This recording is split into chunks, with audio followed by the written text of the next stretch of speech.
Alright, so I'm going back and re-recording part of the very first of our lecture from our class on Tuesday, and the reason is I forgot to press record at the beginning, and so I'm going to catch up. When we get a couple of pages into this, you'll notice it switch over. The sound sounds a little bit different because I'm back in class from yesterday when I remembered to press record. So anyway, what we were doing whenever we left off in our last class was we were looking at the difference between the interval of definition of a function and the domain of a function. And by interval of definition of a function, I'm specifically talking about where do we define the solution of an initial value problem to be. And we always talk about, because of the way that we phrase and can prove the existence and uniqueness of solutions to initial value problems, we talk about where is the solution defined.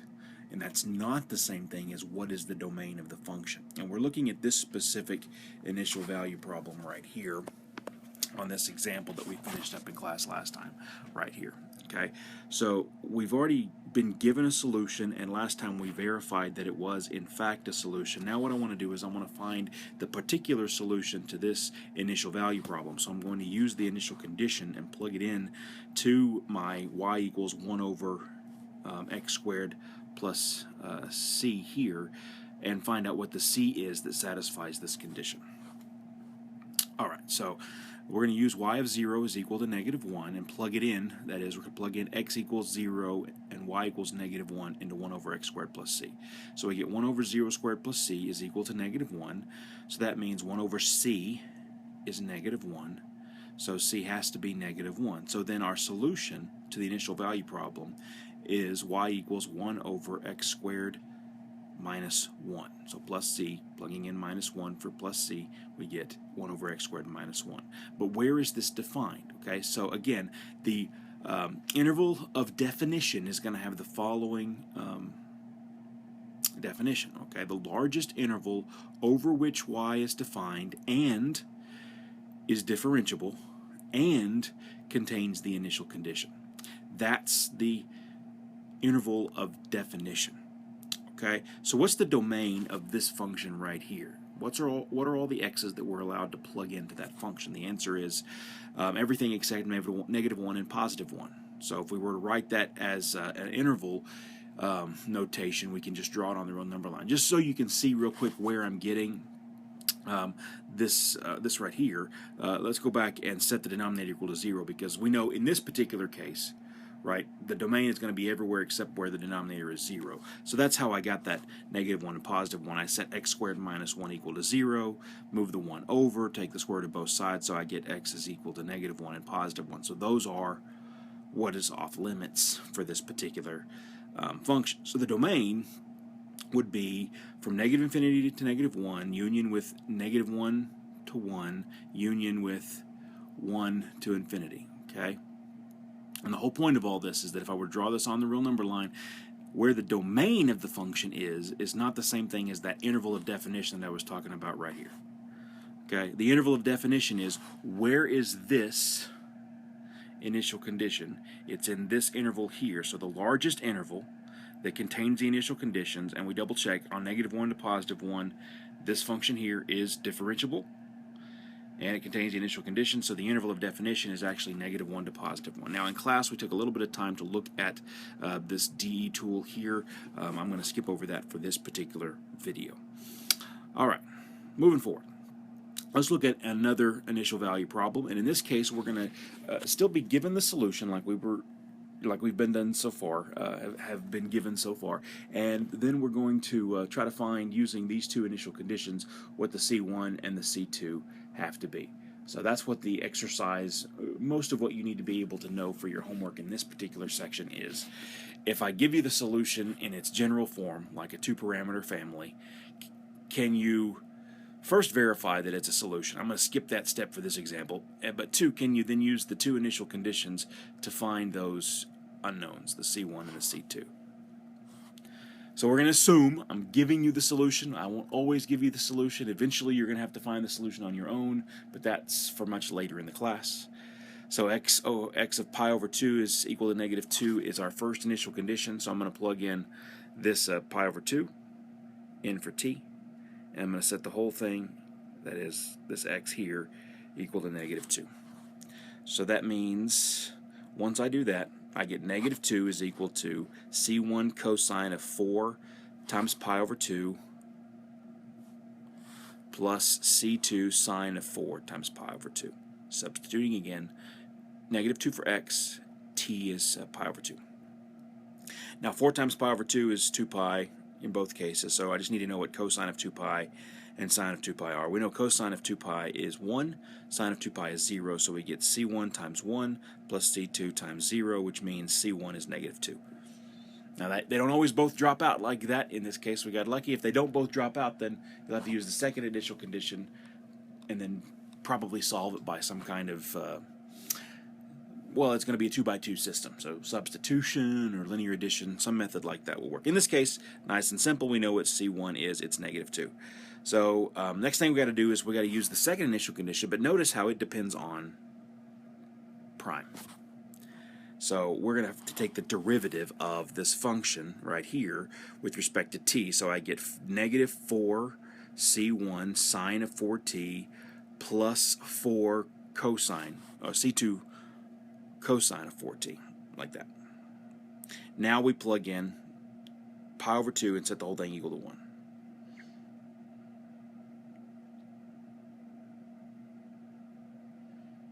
Okay. I'm going to stop there and let the video switch over.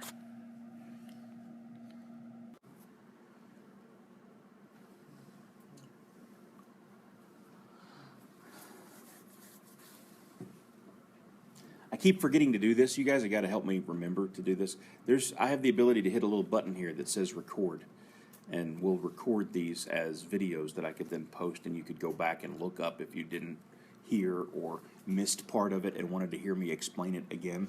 I don't know if that would be useful to you, but if I just did it, I pressed record, so from now going forward I'll have this recording. But if you think of it, remind me when I start. If it doesn't pop up on the screen that I clicked record, have me click record, and then I can have a video of this posted to Blackboard as well as we go through this.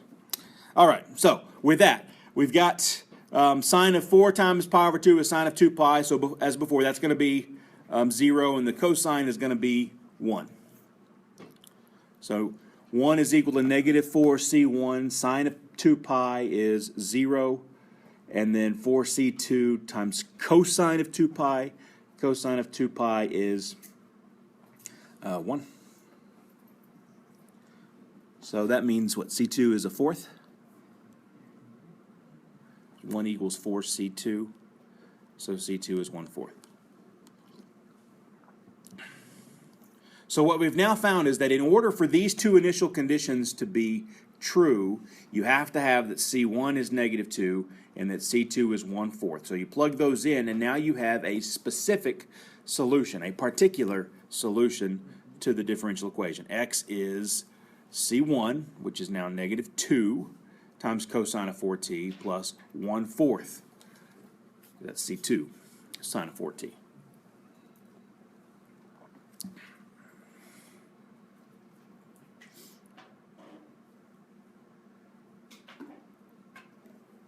Easy peasy.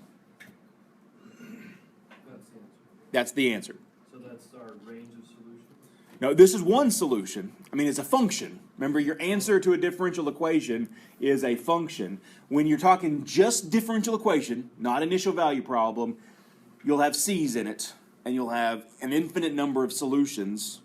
For every possible c you could plug in, that's a solution. Okay? But this problem is asking for the solution to an initial value problem, which is which of those infinitely many solutions satisfy these two initial conditions. And that's this function right here. Okay? Any C1 and C2 you plug in here, any at all, will satisfy the differential equation. I didn't ask you to check that, but that's why I said assume. Right? But what we will eventually do is, just be given this problem and not be given what the solution is. We'll have to find the solution. But for this section, I'm going to tell you what the general solution looks like, and then you're going to have to find what are the values for C1 and C2 that go in there. Okay? Make sense? All right, now something that I'm not going to spend a lot of time in here, but will vary as which professor you take for differential equations, what school you go to. We'll spend different amounts of time on different topics. The next question is the question of existence and uniqueness. I'm not going to cover a lot about that because that's where we get deep into theory, and I want to get more into application in this class, so I have to do it at the expense of talking about some of the proof stuff that you have to do. I know you hate that, but that's the case. So the question that is actually very important to the mathematician is, and it can be important to the person using these models as well, because you want to guarantee that your solution is the only solution. But the first question that we haven't answered yet is, if I just wrote an arbitrary differential equation on the board, how do we know it has a solution? Does a solution exist? Also, we'll want to know is, if a solution exists, is it unique? Is it the only such solution? So whenever I took differential equations when I left Wayland and went to Texas Tech for my graduate degree, one of the first classes I took down there was ODEs 1. And we spent the first half of that semester, maybe 2/3 of that course, answering this question at a graduate level, which is usually about 2 or 3 undergraduate classes combined into one. I mean, it's determined of length and amount of material you cover. So we spent a lot, I mean, an agonizingly voluminous amount of time on this question of being able to answer whether or not a solution exists, and if it does exist, is it unique? Which is actually, I mean, it wasn't that bad. I make it sound awful, but the good side of it was, is there a good side? Okay, where was I going with that?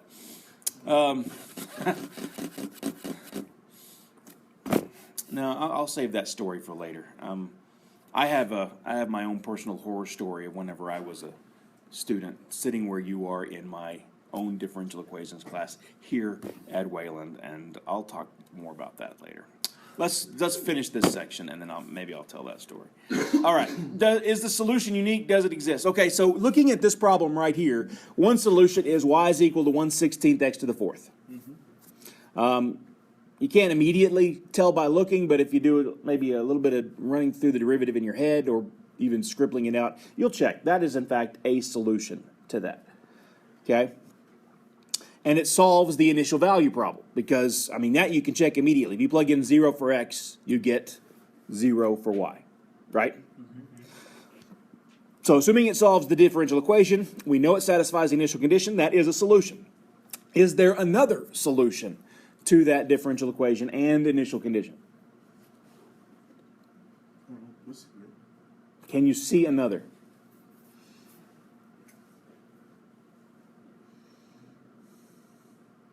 Can you eyeball that and tell me a solution to that? Can we? Can you? Oh, do what? 1/8 x squared. I don't know. I'll have to check that. There's an easier one. 136 x to the 6. Maybe, but there's an easier one. 1/4 x squared. Just x. Oh, there's an easier one. 0. Always check the trivial solution. Very good, Dylan. 0. The function y equals 0 is a solution to that differential equation. The constant function, right? Just horizontal line. First of all, if I plug in y equals 0 right here, I get 0. The derivative of the function y equals 0 is 0. 0 equals 0. Check. It solves the ODE. Does it satisfy the initial condition? Yes. Is y at 0, 0? Yes. You now have two different graphs, very different looking things that satisfy the initial value problem. Oh, get rid of that stuff. Okay. Y is equal to 0. There you go. There's the trivial solution to that differential equation. Okay? So, under what conditions can that happen? Can you have two different solutions? Because what this is saying, I mean, think of this in the context of a physical real-world model. Let's say we're modeling a projectile. From this point, we're going to launch this thing. Okay? We're going to give it an initial condition. We're going to give what height it's at, maybe even give it initial velocity. Okay? And we want to see what happens to that projectile under those conditions. Now this says that there are some models where you can have this initial condition, and maybe it goes this way, and maybe it goes this way. Which one of those is going to happen in the real world? You want one and only one solution, because really one and only one thing is expected to happen. But what I've just shown you is that there are differential equations models that can start from this point and go two different ways.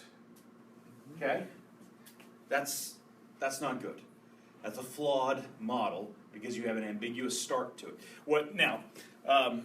Our classical models that we're going to use for projectiles, that doesn't happen. And there's a reason it doesn't happen, and it goes back to the theory that we can prove why certain differential equations have unique solutions and others don't. Specifically, what's happening in this one is we're actually starting right here, and that particular differential equation has a solution that goes this way and has one that goes like this. Isn't that because of the initial condition? Well, they're both starting from the same place. And they're going two different directions. Right? I mean, if they both start from the same place, you would want, if it's a physical real model, to go the same, and you should be a unique output. But it does have something to do with the initial condition and where it's related to the domain of the actual solution. Here's a general theorem. It's not the best theorem, but it's actually a pretty good theorem where we can answer why this can happen. The existence of a unique solution. Let's say we've got a simple case right here of a dy dx is equal to a function of x and y. So a first order differential equation in normal form, and we have y is equal to x naught is y naught. So the following statement is a sufficient condition for us to have a unique solution around that initial condition. So let's let R be a rectangle, right? AB cross with CD. Now what that means is we're drawing some rectangle around x naught, y naught.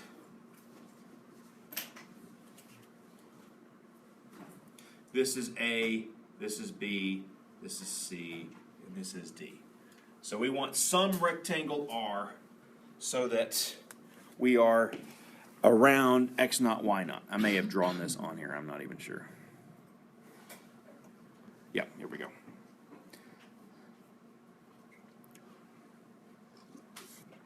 So, same picture. By the way, that cross product, this little times between two intervals, if you haven't seen that before, that's just a way of denoting a set of all points where the x-coordinate comes from the first interval and the y-coordinate comes from the second interval. So drawing that rectangle over here on this graph, that means put A on one side, B on the other. That's the range over which your x's can go, and the C to D is the range over which your y's can go. So this rectangle, everything inside the blue box is this R, and I'm claiming that x naught and y naught are inside of there.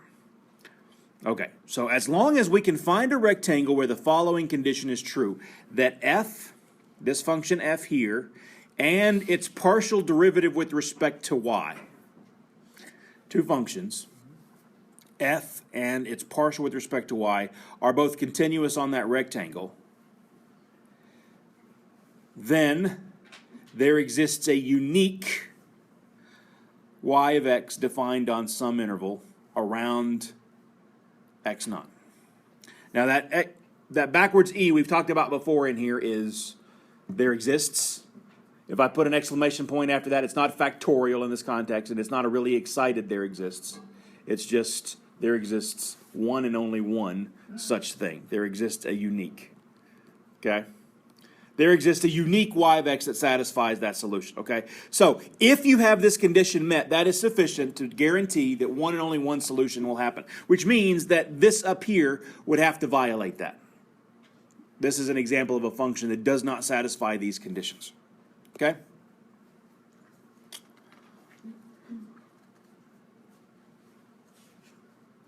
That I down there would be what we call the interval of definition. Okay, now let me point out that that theorem is what we call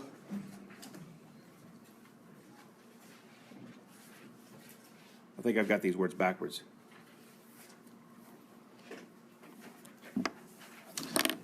The theorem, hope. Do not write the word necessary. Mark that out. Where'd my marker go? There we go. This word should be sufficient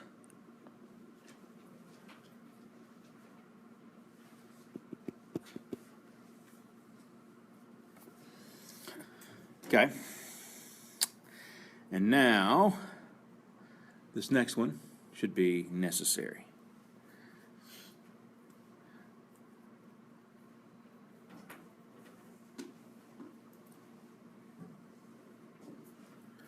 All right.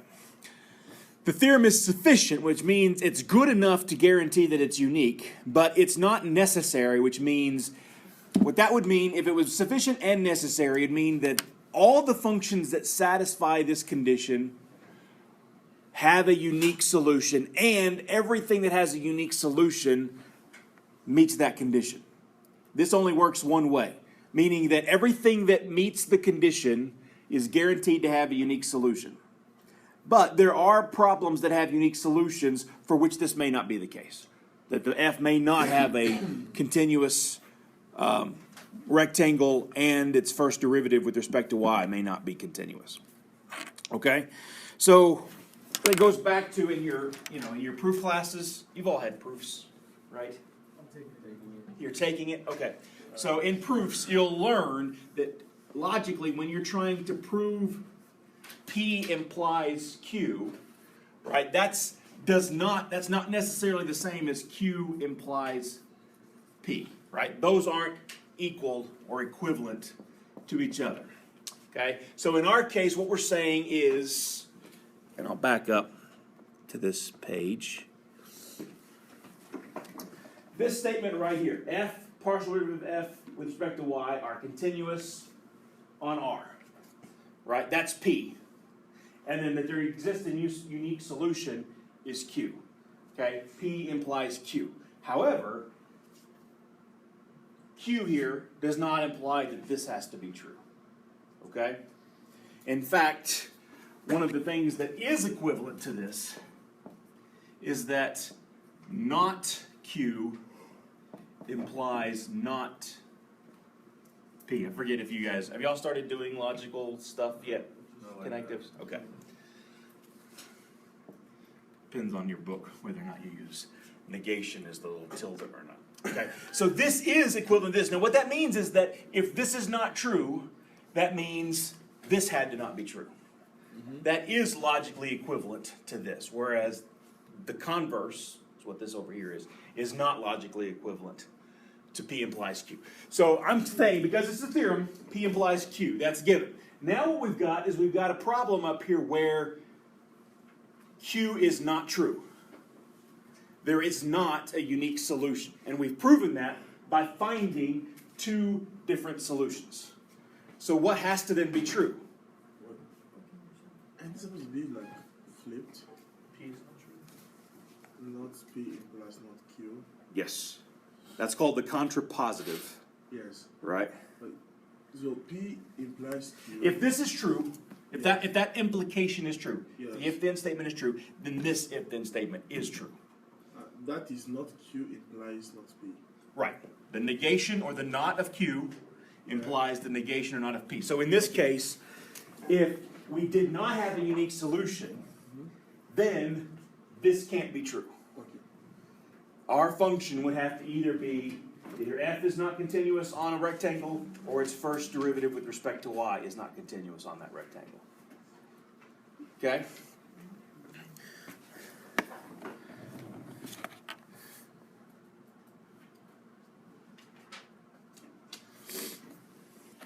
So there are initial value problems with unique solutions that don't satisfy these conditions. So go ahead and jot that down, and then let's look at why we run into a problem with f and the partial of f. Actually, f's not the problem in that example that I've given you. It's the partial that's the problem.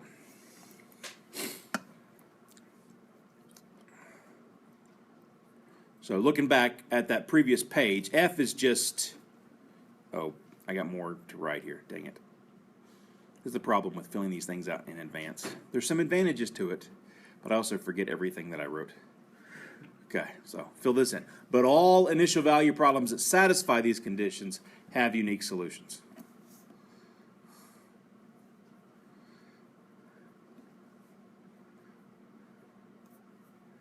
I may have to stop filling these in advance so I can not get blindsided by my own notes. Okay, so why did the previous example not have a unique solution? F of xy was x square roots of y, that is x y to the 1/2. So if we take the derivative of that, I gave away the ending, I didn't want to spoil it. Let's take the derivative of f with respect to y.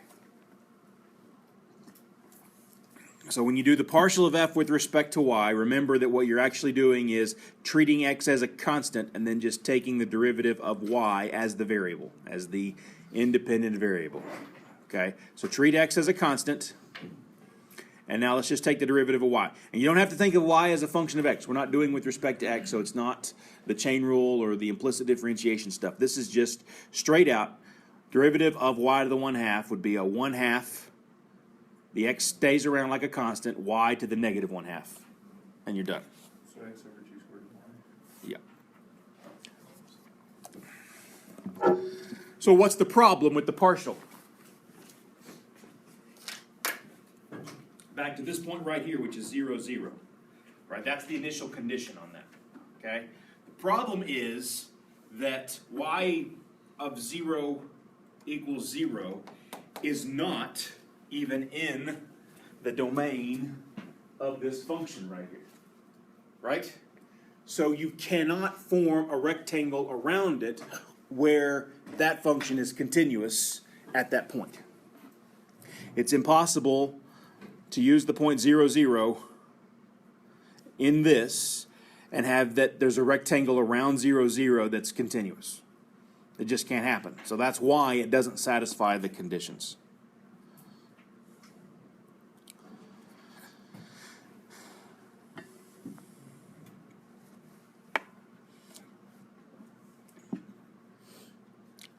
Say that.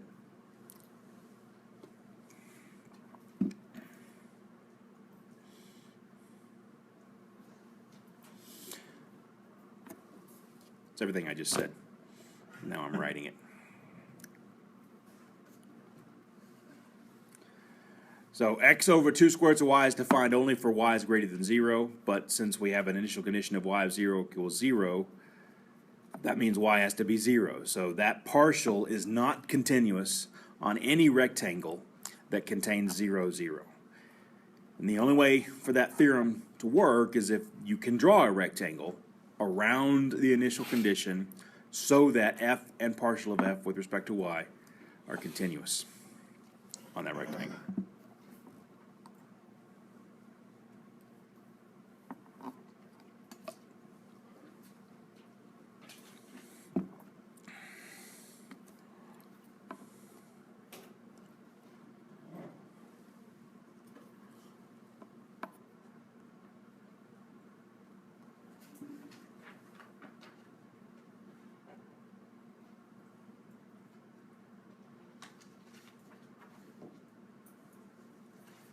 Box. Approved. All right. Is that all? Is that all your notes? Go. Yes. All right. 1.2 done. And I will stop recording.